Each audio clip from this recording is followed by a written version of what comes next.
aqui. É isso, pastor, pode orar pela gente, por favor? Vamos nessa. Oremos. Maravilhoso Deus, eterno Pai, estamos dando início a mais um estudo bíblico. Seja conosco, Senhor, durante esse estudo, que todos nós possamos ser edificados e aprendermos um pouco mais da Tua palavra. Abençoe o presbítero que estará na direção desse trabalho, para que possa ministrar a palavra do Senhor de forma clara, objetiva, e que todos nós possamos sair, Senhor, recompensados pelo ensinamento. Seja conosco do começo ao fim, que nós pedimos em nome do Seu Filho amado Jesus. Amém, Senhor. Amém. Bom, vamos nessa. Vocês estão me ouvindo bem? Estão me vendo bem? Você mandou pro Euler? Mandei, ele até interagiu comigo aqui no convite, mas não entrou.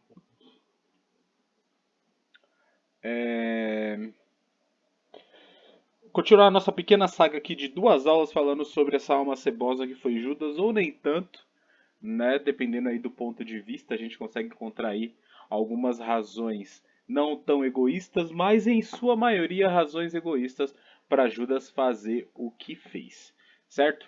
Muito bem, a gente vai partir aqui para o tópico Judas, uma alma alienada. Pouco a pouco Judas vendeu a própria alma. Ao se aproximar da última Páscoa, Jesus passou a prevenir seus discípulos quanto à sorte que o aguardava. Para Judas, cujas pretensões de um cargo bem remunerado no reino, isso aqui eu lembro, acho que foi a última coisa que eu falei, estavam descartadas, essa parecia ser a deixa para deixar o grupo salvando a própria pele e, se possível, tirando algum proveito para compensar o tempo perdido ao lado de Jesus. Assim foi que resolveu pôr a sua alma em leilão. E isso aqui que pega. Por quê? Poderíamos bancar aqui o advogado do diabo se Judas fosse seduzido, enganado ou qualquer coisa do gênero. Mas ele não foi. Ele levou a proposta. Quanto vocês me pagam para eu lhes entregar Jesus? A propósito, Advogado do Diabo é um filme muito, muito bom. Apesar de não ser declaradamente cristão, tem uma mensagem poderosa. É muito bom, recomendo. A Ana caiu. Deixa eu ver.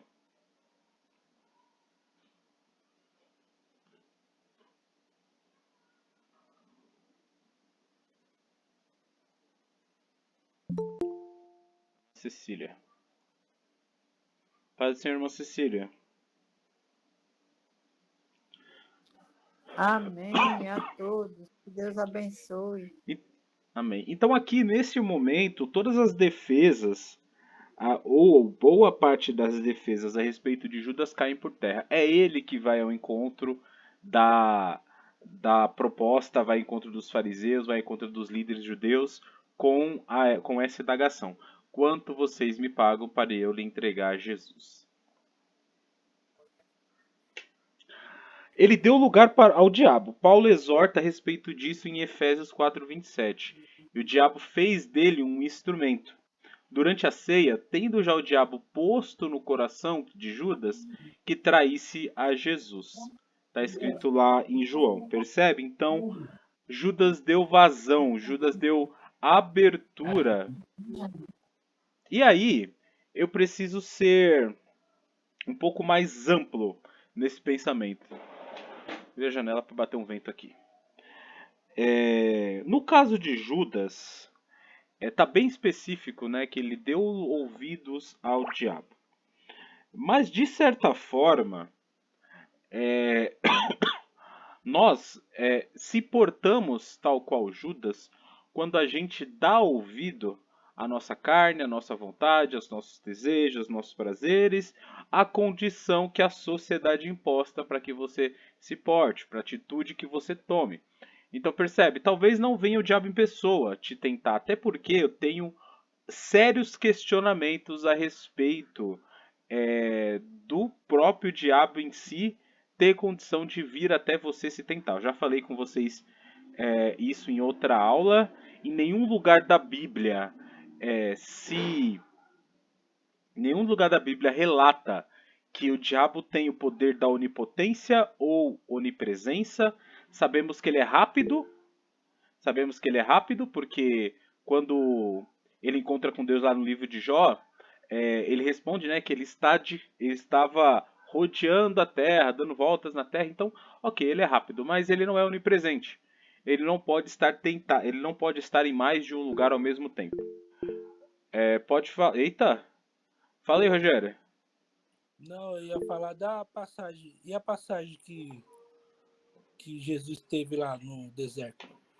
Sim, ele estava lá com Jesus no deserto, e ponto. Ele não estava lá com Jesus e também em outro lugar. Podem existir aí pessoas perturbadas por outros demônios ou qualquer coisa do gênero. O diabo em si, ele é um. Diga aí, Eudris. Mas ele não tem o seu batalhão? Sim, tem o batalhão dele. É a mesma coisa. O terço dos anjos do céu caíram com ele, né? É uma quantidade significativa. Fala aí, Dê. Ainda bem que anjos não têm filho, né? Senão tá lotado ainda. Senão ia ser complicado. O que eu quero dizer com isso é que assim, né? Você precisa ser muito, mas muito, mas muito importante no âmbito espiritual para o próprio diabo vir te tentar, né? Então, assim, eu acho não, né? Eu tenho certeza que na maioria das vezes onde você cede, onde nós cedemos à tentação, a gente está cedendo à vontade da nossa carne, tá cedendo a nossa é, raiz maligna que está dentro de nós, Pera certo? aí, eu ia falar do negócio. Sobre o que você falou sobre rodear a terra e vagar, é uma expressão idiomática, Fabinho. Pra falar que a terra é dele, sabe? Quando um rei tá andando, rodeando pela terra, então quer dizer que aquele canto é dele, sabe? Então é o que ele quis dizer. Perfeito, perfeito. É, O texto de Efésios que eu marquei lá no outro slide, ó. Portanto, cada um de vocês deve abandonar a mentira e falar a verdade ao seu próximo, pois todos somos membros de um só corpo. Quando vocês ficarem irados, não pequem. Apaziguem a sua ira antes que o sol se ponha e não deem lugar ao diabo. O que furtava não furte mais, antes trabalhe, fazendo algo útil com as mãos, para que tenha que repartir com o que tiver necessidade. Nenhuma palavra torpe saia da sua boca, mas apenas o que for útil, para edificar os outros conforme a necessidade, para que conceda graça aos que ouvem. Não entristeçam o Espírito Santo de Deus, com o qual vocês foram selados para o dia da redenção. Livrem de toda amargura, indignação e ira, gritaria e calúnia, bem como toda maldade. Seja bondoso e compassivo uns para com os outros, perdoando-se mutuamente, como Deus perdoou vocês em Cristo. Percebe que os comportamentos relacionados aqui são, como eu posso dizer, nivelados com o comportamento de Judas. Judas deu lugar ao diabo e traiu Jesus.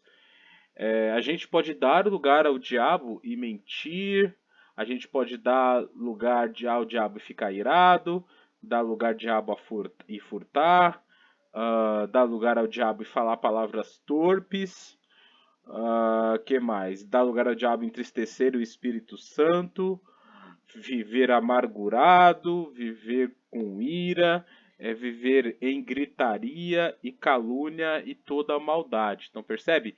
Não precisa necessariamente você trair Jesus para dar de fato lugar ao diabo. Mas existem outros comportamentos que evidenciam aí que você está deixando a sua carne falar mais alto do que o Espírito que habita em você. Tudo claro até aqui? Pode falar, Rogério.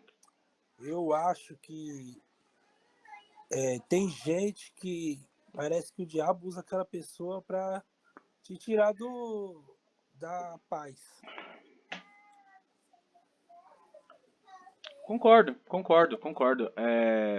Pessoas podem ser instrumentos, sim, de Satanás, desse aspecto, dessa forma que eu estou falando, em deixar a inveja tomar conta, deixar a luxúria tomar conta, deixar o ego tomar conta, e também podem ser possessas, né? E ser possesso não significa necessariamente você sair se estribuchando no chão ou nada do gênero, não. Como nós acabamos de ver aqui, Judas, quando foi tomado pelo diabo, ele foi lá trair Jesus, ele não ficou babando e rodando no chão, não.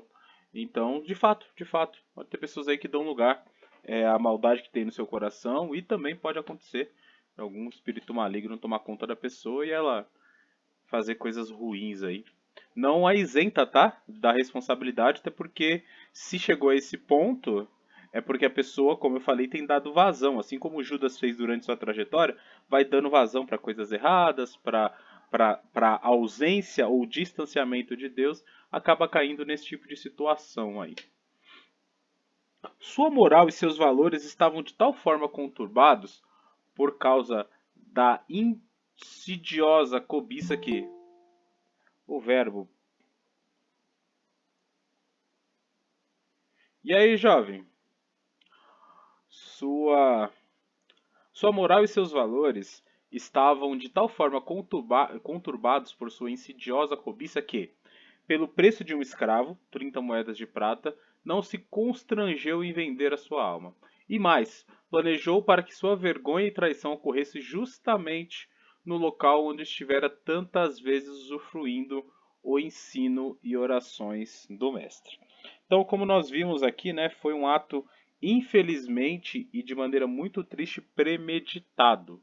Judas vai lá e fala: ó, quanto que vocês me pagam para me trair Jesus ou para me entregar Jesus até vocês? Pagamos 30 moedas, que é o valor de um escravo. Para Judas estava ok. Judas leva até eles lá, vai ao encontro de Jesus e mostra quem é Jesus através do beijo, porque eles se vestiam relativamente parecidos, né? Então, para não ter confusão, vai lá Judas mostrar através de um beijo quem era Jesus no meio daquelas pessoas.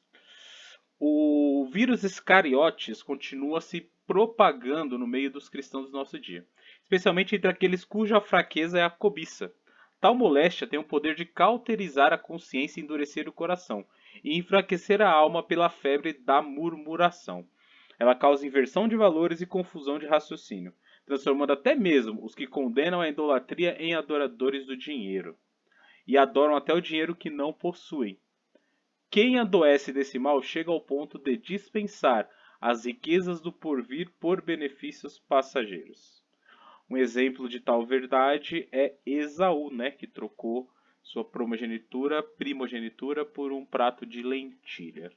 Vi hoje, eu acho que não comenta, eu vou fazer esse comentário também aqui, mas só para complementar essa galera aqui preocupada com dinheiro, eu vi hoje que o rapaz que prega sentado lá, que tava falando besteira esses dias, tava comprando, e ele postou, né? Eu vi porque postou e veio cair na minha bolha por algum motivo, eu não o sigo. Tava comprando a sua segunda casa lá nos Estados Unidos, tá? Segunda casa lá nos Estados Unidos. O Rodrigo Bilbo, ele tem uma frase que eu acho maravilhosa. Eu compartilhei com a minha gerente, ela gostou muito. Ele fala, né? Ele tem todo um embasamento bíblico, mas de maneira simplória ele resume o seguinte: o motivo de você cristão ter dinheiro é para você tomar sorvete e ajudar o próximo. E aí, naturalmente, ele tem uma explicação, né? O tomar sorvete aponta de fato para você ser feliz, né? Ser feliz engloba aí algumas coisas, né? Você ter saúde, segurança, dar uma estrutura para sua família, etc. Então isso não é problema, não é pecado, nunca foi, nunca vai ser. Mas o outro princípio não pode ser esquecido, né? Ajudar o próximo. E o pastor já fez essa colocação muito enfática em algum dos nossos cultos, de que se por um acaso um dia a nossa igreja conseguir acumular finanças positivas de maneira significativa, vai ser para ajudar as pessoas, não vai ser para acumular, não vai ser para construir coisas pomposas e nada do gênero. Precisamos de dinheiro lá para, por exemplo, pôr um ar-condicionado? Precisamos. Precisamos de dinheiro lá para melhorar uma coisa ou outra? Precisamos. Então não é problema nenhum a gente se juntar e arrecadar dinheiro para esse tipo de coisa. Mas chegando numa. E isso é uma linha muito tênue, tá? Porque não existe formulário ou manual para explicar isso. Até quando? Até que momento, aí eu vou tirar um pouquinho do aspecto da igreja e vou falar de uma questão pessoal. Até que momento você está falando de satisfação pessoal e felicidade e você está ultrapassando essa linha e partindo para luxúria e acúmulo de bens? Tem situações que são escancarosas e gritantes, né? A pessoa tem uma casa com 45 quartos e 78 banheiros e um terreno absurdo, tem uma floresta dentro, tem uma lagoa dentro do quintal, tem 572 carros, tem, sei lá, enfim, aquela coisa toda. Isso já é muito óbvio. Mas e pra gente normal, né? Que estuda bastante, que trabalha bastante, consegue chegar, consegue furar a bolha do 1, 2, 3 salários mínimos, em que ponto que a gente está saindo do que a gente chama de conforto pessoal e está passando para o acúmulo de bens, está passando para a ganância, está passando para a avareza. É um desafio muito particular, tá?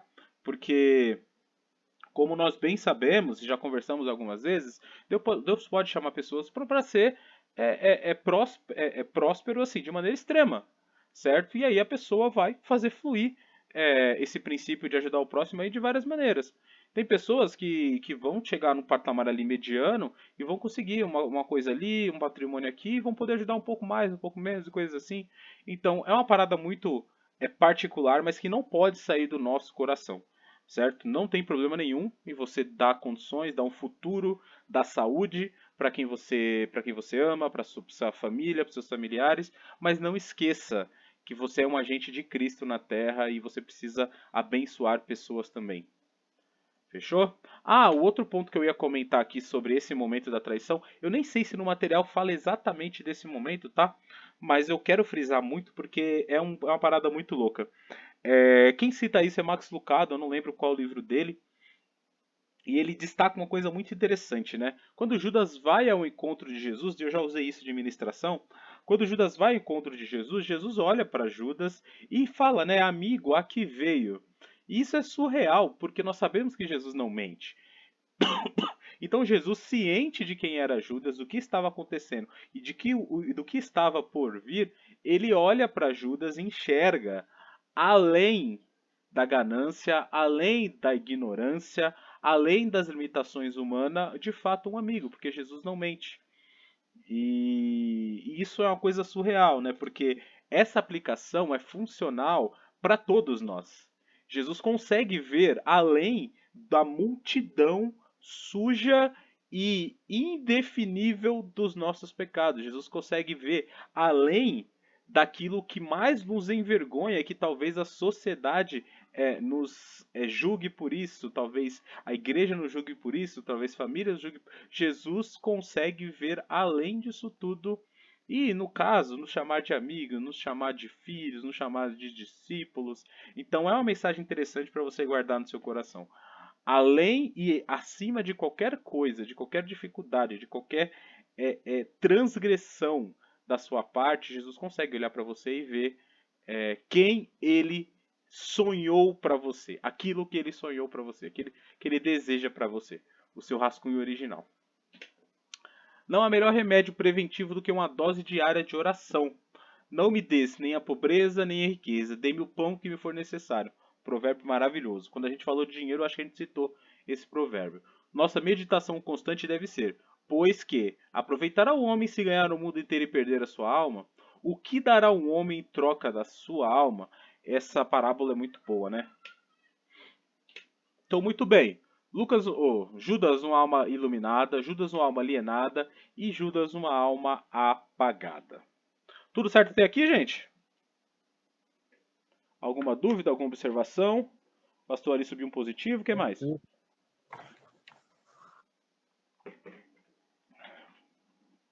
Puxa, a Ana caiu, não voltou mais. Deixa eu ver aqui.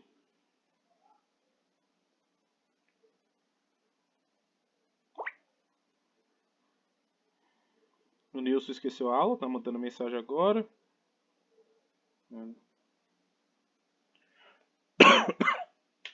Em que momento a alma de Judas se apagou por definitivo? Em que momento não tinha mais volta? Vocês conseguem me responder? É metafórico, né? A alma apagou, mas em que momento ali vocês acham que ele cruzou a linha que não dava para descruzar mais? Ou talvez se existe essa linha ou não? Que momento ali foi irremediável para Judas? Quem pode me ajudar com essa?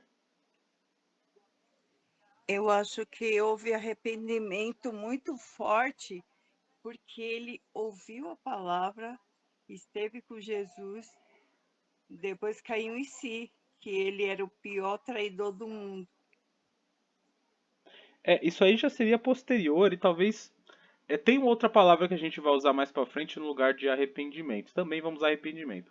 Mas eu digo antes dele cometer a traição. Quando que vocês acham que ele chegou à conclusão? Ou ele já tinha essa conclusão no coração desde o começo? Ou em algum momento da trajetória ele tomou essa decisão? Ou foi ali no finalzinho mesmo da trajetória? Quando vocês acham que isso aconteceu? Por quê? Como? O que, Fabio? Você quer falar que ele decidiu tomar a decisão ou ele se arrependeu? Decidiu por trair Jesus. Quando ele decidiu? Ixi, Assim, é uma questão alegórica, tá? Não tem nada cravado na pedra. O que eu quero que vocês raciocinem será que ele já começou? A gente vai falar aqui de hipóteses, tá? Será que ele já começou a andar com Jesus pensando nisso? Será que com o tempo ele foi maquinando isso e chegou a essa conclusão? Será que foi a Vitória? Oi, Vitória. Paz do Senhor, boa noite. Será que foi no finalzinho da trajetória ali, ele pensou assim, dane-se, eu quero dinheiro e sei lá o quê. O que vocês acham? eu acho que depois que ele viu que tudo que Jesus podia fazer, sim, algumas coisas que Jesus podia fazer, aí ele achou que podia falar lá que ia dar tudo certo. Talvez é isso mesmo.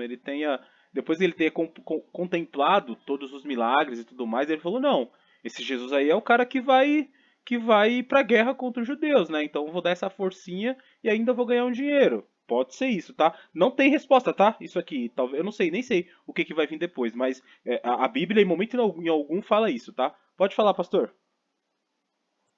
Então, eu acredito que no coração de Judas já havia uma propensão a esse tipo de erro, né? Ele já tinha essa propensão a adquirir riquezas. Vamos aqui imaginar que esse povo que o Senhor escolheu era um povo pobre, né? Tem um antigo ditado que diz que a ocasião que faz o ladrão, na realidade, né? É muito difícil lidar com a pobreza, é muito difícil lidar com a falta do dinheiro, né? E se aparece uma oportunidade para ganhar dinheiro e enriquecer, não são todas, mas algumas pessoas preferem ir pelo caminho da corrupção, do caminho mais fácil para poder adquirir essa riqueza, né?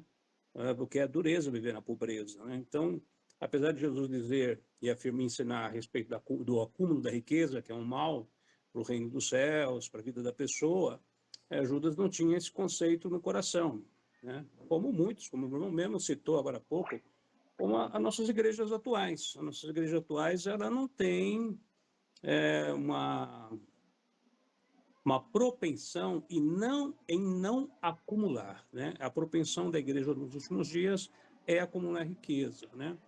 O próprio sistema que nós vivemos nos impulsiona assim, porque viver na pobreza no sistema que nós vivemos é uma penúria, é uma dureza, é difícil, mas a maioria de nós procuramos lutar através do trabalho para conseguir as coisas. Outras pessoas preferem pelo caminho mais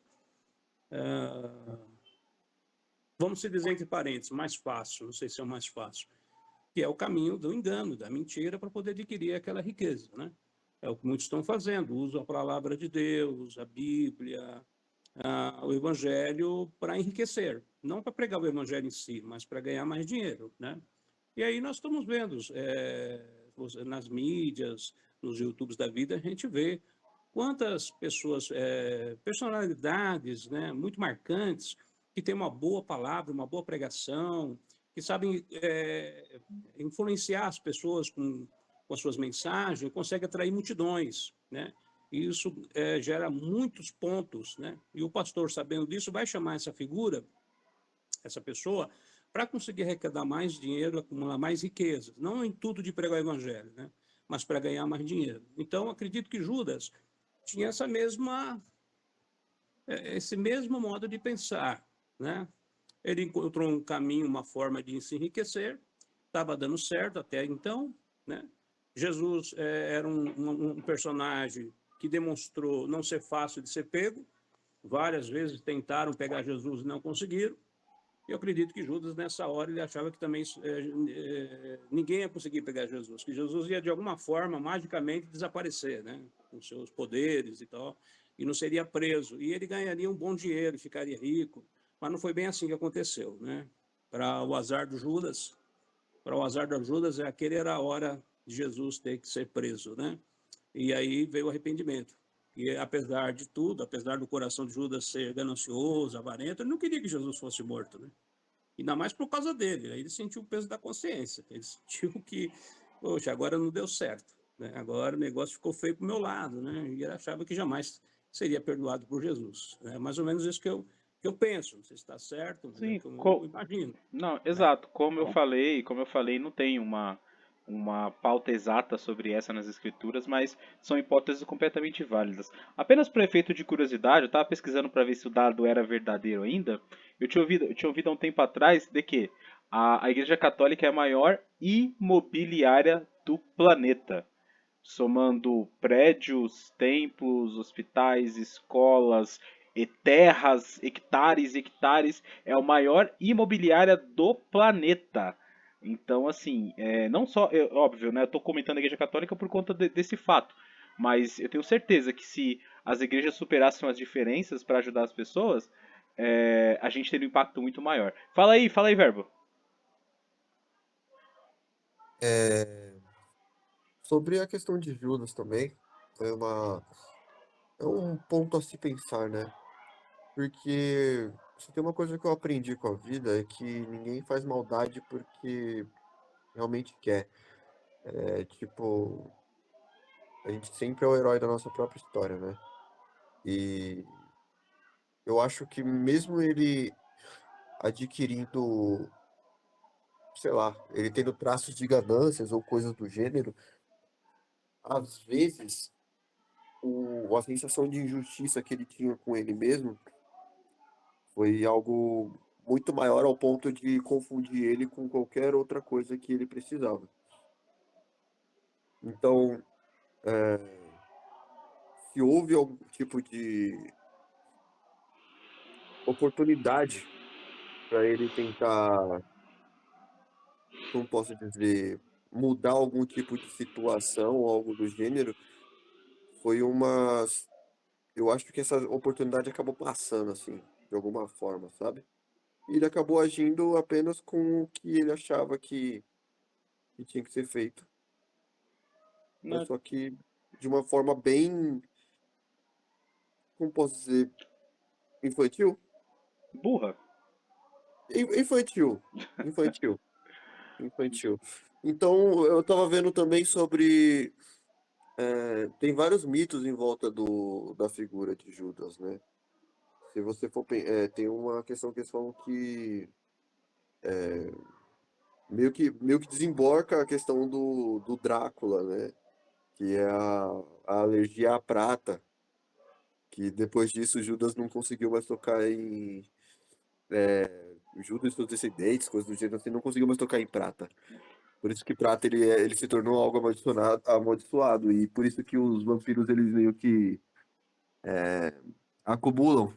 Eles acumulam e ao ponto, mas eles sempre se sentem vazios. Eles não É conseguem se olhar no verdade. espelho. Oi? Não, é verdade, né? Que geralmente vampiro sempre tem dinheiro, sempre é ricão. Isso, eles sempre acumulam e eles sempre se sentem vazio. Eles nunca conseguem se saciar em coisas do gênero, né? Então o arquétipo da pessoa De que Judas, muito bom. é de Judas, da pessoa que é ele meio que beira a questão do vampiro assim também. Tava vendo também sobre ganância e o dinheiro em outras culturas. A única cultura que demoniza a questão de tipo de prosperar assim, é só que que nem o pastor disse, ao meio de subjugar outras pessoas para poder manter elas dentro do cerquinho, é o próprio cristianismo. Desde sempre ela utilizou esse mecanismo para poder conseguir manter as pessoas como que elas estivessem no meu lugar. Quando eu falo cristianismo, eu englobo no geral, assim. as coisas que todo o passado que teve. É, Sim, sim. Não, de e, fato. até, Opa. e, e meio que é, e a passagem de Judas ela se torna meio que uma armadilha. Ela se torna uma faca de dois gumes assim, para ao mesmo tempo que se você não definir muito bem onde você quer estar, você acaba se frustrando porque você meio que vai com sede ao pote, né? Muito bom. Entendeu? Muito bom. Porque, querendo ou não, em algumas religiões o Novo Testamento não tá valendo. Então a gente tem outras formas de também interpretar isso daí, né? É que a história está contida lá, né? Mas de fato, existem muitas nuances que podem ser observadas a respeito dessa história. Eu imagino que que o pastor vai colocar, ele deve corroborar com você com o fato de que nós temos uma mancha significativa na história do. Eu vou chamar de pseudo-cristianismo, tá? Porque ali, a partir do século V, VI, começou uma deturpação do cristianismo ao ponto de limitar o acesso das pessoas ao que a fonte da verdade e criar verdades em cima daquilo que eles achavam interessantes para justamente isso, subjugar pessoas e acumular riquezas. Então foram longos e longos séculos. A Idade Média é considerada, aí, por favor, né, com licença do pastor que é historiador, a Idade Média é considerada a Idade das Trevas muito por culpa da ação que a igreja tinha, que era uma só naquela época, em relação às pessoas, em relação a como ela lidava com as pessoas. Isso só veio mudar em 1500 e alguma coisa aí, a partir da reforma e tudo mais. Não é isso, pastor? Sim, na realidade eu aprendi, ô presbítero, que esse termo Idade das Trevas, ele foi usado pelos iluministas, né? Mas esse termo pejorativo já foi desconstruído, na realidade. O que a ideia do iluminista era retratar a Idade Média como se nada tivesse sido feito de bom nesse período, e não é verdade. Houve grandes invenções que foram usadas pelos grandes navegadores, né? Que viajaram, né, pelo mundo através do mar, como a bússola, outros aparelhos que eles usavam nos navios que foram criados, foram inventados na Idade Média. Também na Idade Média foi criado faculdades, havia faculdades, né? Tanto é que os monges eles passavam a vida copiando tudo que era antigo, né? Tudo que era feito do papiro, os monges, eles passavam a vida inteira, eles se consagravam totalmente, não se casavam, passavam a vida inteira compilando todos os pergaminhos antigos. Inclusive, nós temos a Bíblia hoje, que nós temos graças a esses compiladores, né? Que eles copiaram, porque senão haveria sido perdido pela história, né? Devido a tantas guerras, tantos conflitos. Então, houve grandes invenções, houve grandes tecnologias foram criadas nesse período, e esse termo Idade das Trevas ele foi totalmente desconstruído na história.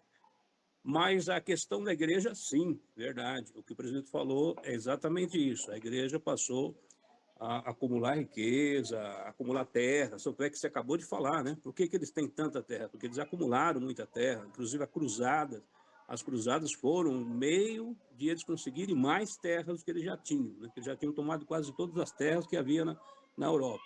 Então, eles queriam mais terras, aí avançaram para Jerusalém, para essas áreas, né? Não vou falar de toda a história aqui, que não é o tema, só para complementar aqui Sim. e passar algumas informações novas aí para os irmãos poderem refletir, tá bom? É importante. Eu vou avançar um pouquinho, tá? Porque a gente não saiu da página da capa aqui. E aí eu já te passo a palavra, tá? Tem mais uma pergunta aqui, ó, que é sobre se somente Judas traiu Jesus. Sabemos que não.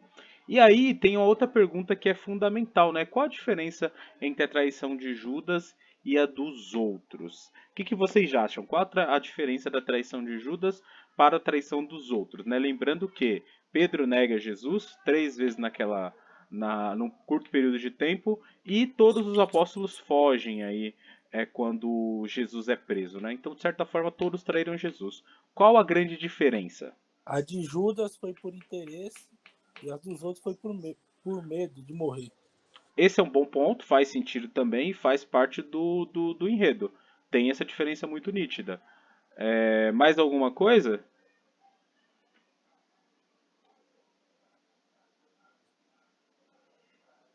Quer complementar, pastor? Eu acho que todos foram medo. Acho que ele foi oportunista, né? Achou uma oportunidade ali de aproveitando o erro de Jesus e os outros não enxergou essa questão. Então, na minha opinião, é que todos foram medo, né? Então, é que o relato, a gente até leu aqui, ó, tem um texto nítido em Mateus alguma coisa, onde Judas, ele vai ao encontro, ó. Quanto vocês me pagam para lhe entregar Jesus? Essa frase só foi oriunda de Judas, então tem uma pequena diferença nesse sentido. Eu creio que o medo tomou conta de ambos. Deixa eu ligar meu ventilador aqui.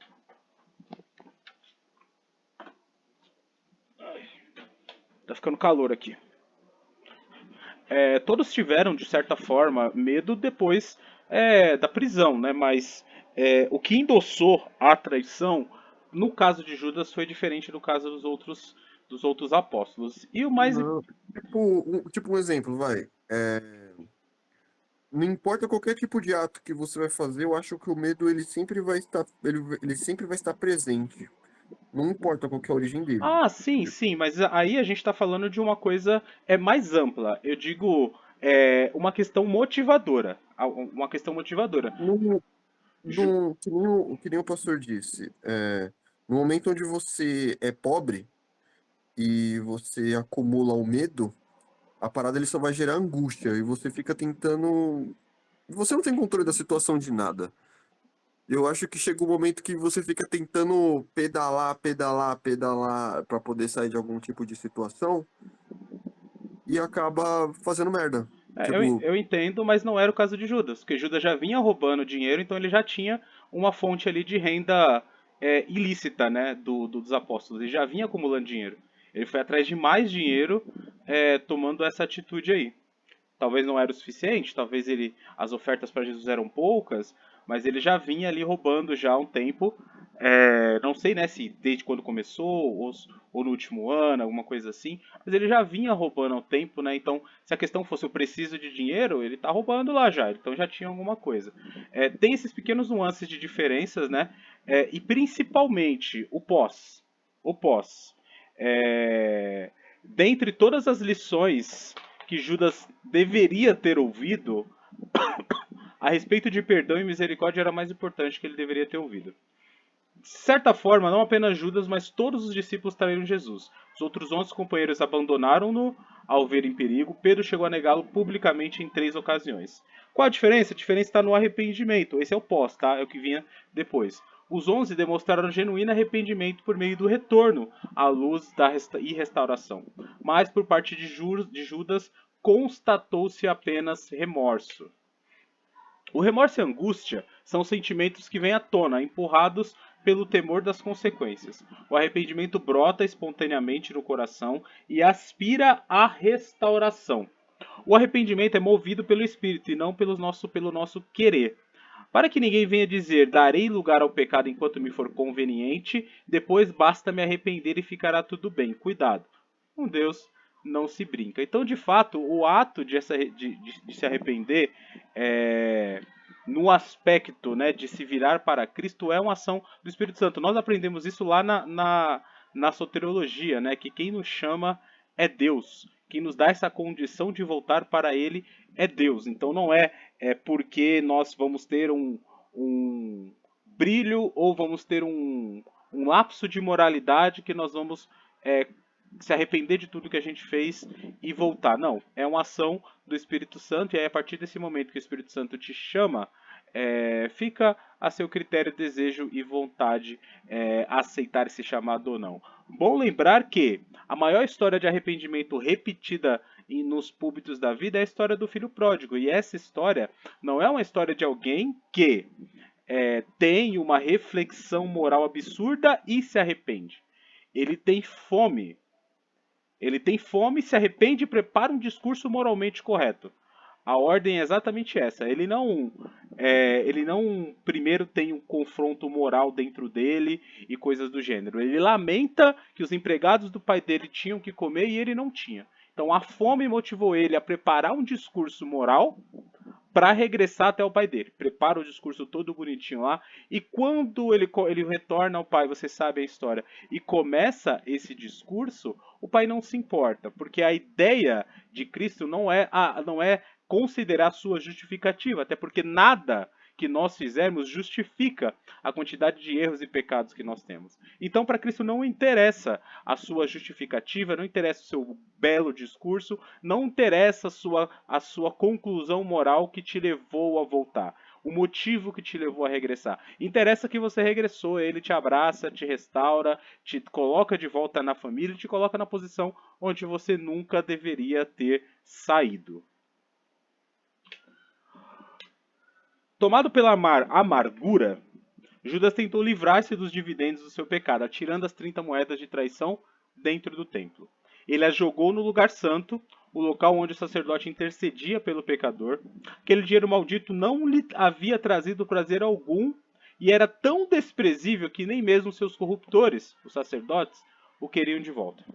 Judas se achegou ao pecado, seduzido pela fantasia da sua beleza, mas ao descobrir a realidade da sua aparência já estava muito enredado e miseravelmente aprisionado na armadilha. Deixa eu terminar aqui, eu já concluo o raciocínio. A alma de Judas chegou ao seu eclipse total quando ele ocupou pela fuga vexatória do suicídio. Então Judas, atirando para o santuário as moedas de prata, retirou-se e foi enforcar-se. Que fim terrível para um ex-pregador do evangelho. Um homem que chegou a trilhar o caminho da luz, mas preferiu retornar ao caminho das trevas. A ele se aplica bem o ditado: o cão voltou ao seu próprio vômito, e a porca lavada voltou a revolver-se no lamaçal. Como eu não sei se eu anotei aqui, não, aqui já é o final. Tem o texto de Hebreus, eu preciso estudar a respeito, eu preciso procurar exegeses a respeito, que fala muito disso, que fala de que quando a gente desfruta do... Eu não vou lembrar o texto. Fala que a gente desfruta do pão, do vinho, da presença do Espírito Santo, aprende da palavra e vira as costas, para esse tipo de comportamento não há retorno, certo? Não sei que nível de profundidade na relação com Deus precisa ter para que, a partir do momento que você virar as costas, você ser enquadrado como um Judas assim. O fato é, como eu falei há 2 slides atrás, a lição mais importante Judas deixou passar: arrependimento e misericórdia. Sem dúvida alguma, tá? E vou colocar um grande C aqui, que a gente está falando de hipóteses. Se Judas tivesse voltado a Cristo, ele teria sido naturalmente perdoado, assim como foi todos os discípulos. Certo? Judas optou por deixar a amargura e o remorso tomar conta do seu coração. Optou por suas convicções errôneas de que Cristo não aceitaria mais, de que o grupo não aceitaria mais, de que ele não podia fazer mais parte e coisas do gênero, falar mais alto do que as palavras do Cristo que pode perdoar pecados. Né? Quando Jesus cura o paralítico, ele fala isso, né?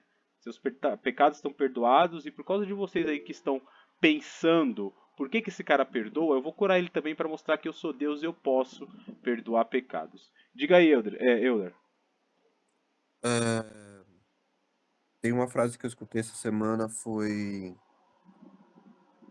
a natureza do ser humano é querer ser amado, desde o Jardim do Éden. Tipo, desde que, da primeira vez que a gente traiu da confiança, a gente busca esse amor incondicional. E quando a gente perde isso, essa angústia parece que não é um caminho sem volta. Parece que a gente traiu a única pessoa que a gente gostava, sabe? Que gostava da gente. Mas Mas eu tenho outras coisas ainda para poder continuar estudando sobre isso, mas é praticamente isso. Eu acho que Judas mas sim, ele se. faz todo sentido, porque Deus é amor, né? Então a Então gente quando. deu É, esse. mas quando o Judas ele decide tirar a própria vida, eu não sei, toda vez que eu escuto alguma coisa sobre Judas, eu fico pensando, tipo, mano, não é um arquétipo, um estereótipo muito específico assim, para poder mostrar uma punição, sabe? Não é porque mesmo se a gente se sentisse órfão, ele ainda estaria ali, entende? Tipo, Uhum. não é uma questão de se não fosse uma não moralidade, se não fosse algo angustiante, uma coisa que tipo não fosse pensado com algum tipo de carinho ou esperança, eu acho que ele não teria feito isso, entende? O ato do meio até o fim. Como você disse, se ele tivesse retornado, estaria tudo bem. E assim, o que que assim, todos os relatos bíblicos são para nós como tipos, né, que nós precisamos observar, e Judas não é diferente. A maior punição de Judas ao findar a sua própria vida é não desfrutar da misericórdia de Deus. Entende? Porque se ele tivesse retornado, como eu disse, ele desfrutaria da misericórdia de Deus, seria um missionário tão significativo para a igreja quanto foi os outros apóstolos e viveria as promessas de Deus naquela linha hipotética da história. O fato dele interromper a sua vida daquela forma o priva de viver aquilo que Deus poderia ter para ele, mais uma vez, numa linha hipotética. Oxe. Porque, como eu disse, a gente está vivendo aqui na base das conjecturas, porque o que nós temos o relato é de que ele era ganancioso, de que ele tinha uma confusão intelectual a respeito da posição de Jesus, que ele uniu o útil ao agradável e depois de tanta amargura e rancor, ele vai lá e tira a própria vida. O relato linear é esse. O que nós estamos fazendo aqui é estressando esse relato com hipóteses completamente plausíveis, completamente possíveis. Entende? E aí isso vai ser um tema para uma próxima discussão, é o seguinte: esse ato de Judas, será que foi um ato condenatório? Condenatório? Será que foi um ato que o privou também da eternidade com Deus? Discutiremos isso em um outro momento, porque isso vai levar tempo e carece de argumentos, tá? Mas dá pra gente gastar bastante energia aí nesse assunto. Quero deixar umas aplicações para vocês aqui, ó. Quais tentações vocês têm enfrentado em sua vida? O que tem colocado em primeiro lugar na sua vida? Como você lida com a cobiça? A segunda pergunta, muito parecida com a minha última ministração. Se você não viu, não ouviu, vai estar no Instagram em algum momento. Está no Instagram, na verdade. Falei sobre questão de prioridades também. Vou até dar um print aqui. Pior que eu fechei o WhatsApp. Depois eu mando lá. Quando formos tentados a confiar inteiramente em nosso conhecimento e religiosidade, quando pensarmos em brincar com o pecado, deixando o arrependimento para mais tarde, quando sentimos o desejo de olhar para trás com saudade da velha vida, lembremo-nos de Judas, posto diante de nós como um farol, para que olhemos para ele e não naufraguemos na fé. Não sei quem é J.C. Riley, tá? Últimas perguntas aí, tá como extra aqui. Em nossos dias, como pode uma pessoa agir de maneira a trair Judas? O que eu vou fazer? Eu vou soltar